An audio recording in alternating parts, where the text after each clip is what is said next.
phrase suivante du Shinjin Mei est très importante. Ne pas chercher la vérité, mais seulement ne pas avoir de préjugés. Pendant la dernière session que j'ai fait, j'avais raconté l'histoire que les hommes avaient été fabriqués comme des dieux, à l'image des dieux, avec la seule différence, c'est qu'ils avaient un corps calleux, c'est-à-dire une séparation entre l'hémisphère droit et l'hémisphère gauche.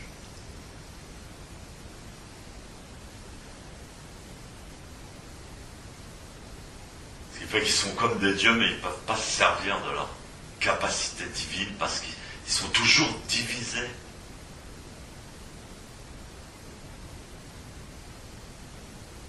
En deux visions antagonistes. En fait. Ils ne peuvent se servir que de la moitié. C'est une image, évidemment. Mais ils ne peuvent se servir que de la moitié de leur cerveau divin à la fois.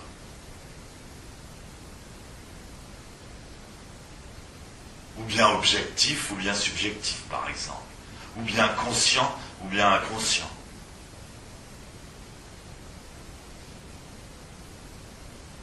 Et donc avec leur demi-cerveau, ils cherchent toujours la vérité de l'autre moitié.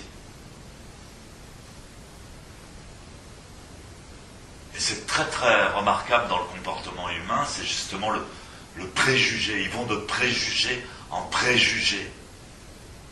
Et quand on regarde même les philosophies, c'est-à-dire les idéologies auxquelles des peuples entiers adhèrent, elles sont totalement contradictoires. Alors qu'est-ce qu'il faut choisir?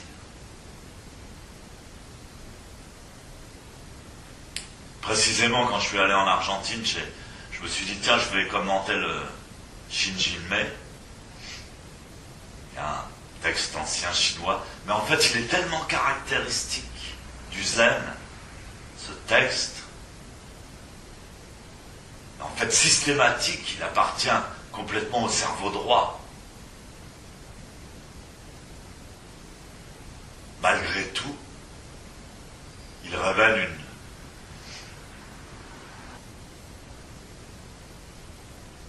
une spécificité de sagesse merveilleuse, précieuse.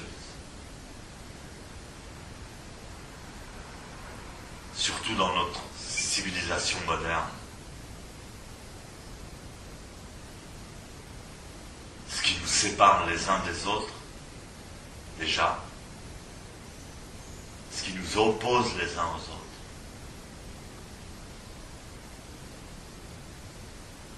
ce sont les préjugés, nos préjugés. Chacun a des préjugés, chaque famille a des préjugés, chaque race, chaque pays. Les femmes ont des préjugés, les hommes ont des préjugés.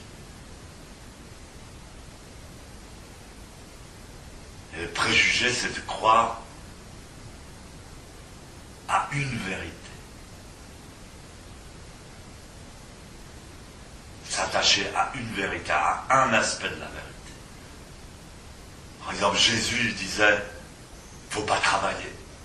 Il disait, faites comme les petits oiseaux. Est-ce que vous avez vu les petits oiseaux travailler? Alors, on dit, quelle sagesse. Est-ce qu'on doit s'adapter à cet aspect? C'est un aspect de la sagesse. Il y en a un autre qui dit, pour goûter au bonheur, pour profiter du plaisir, il faut connaître l'amertume ou la souffrance, ou la difficulté, ou l'acidité. Ça encore, c'est un préjugé.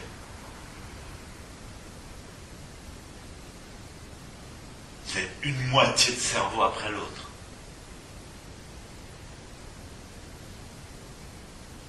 Mais précisément, à travers le zazen, on craque le code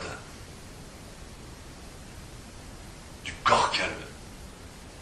C'est-à-dire, on peut embrasser, comme disait Sensei, embrasser les contradictions.